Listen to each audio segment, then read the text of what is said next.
Прво послание на апостол Павле до Коринтијаните, 8 глава.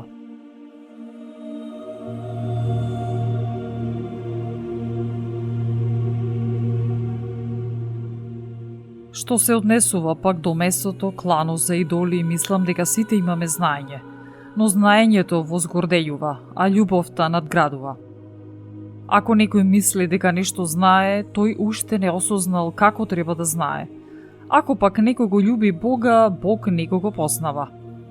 А по однос јадењето на идолски жртви знаеме дека идолот не е ништо на светов и дека друг Бог нема, освен единиот.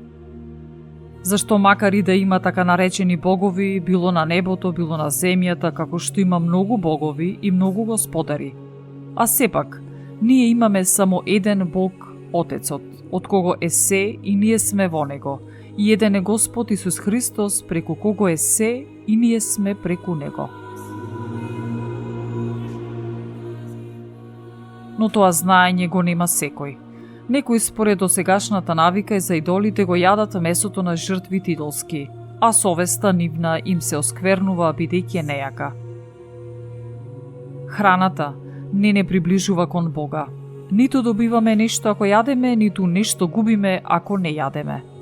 Но, пазете се пак, таа е ваша слобода да не стане на некој начин спрепка за слабите.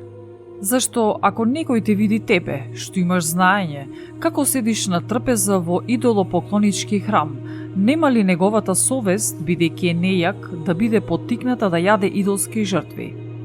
И покрај твоето знаење ќе пропадне нејакиот, братот за кого умрел Христос. И така, грешејќи против браќата и ренувајќи нивната нејака совест, вие грешите против Христос. Затоа, штом храната го соблазнува мојот брат, тогаш нема никогаш да јадам месо, за да не го соблазнувам својот брат.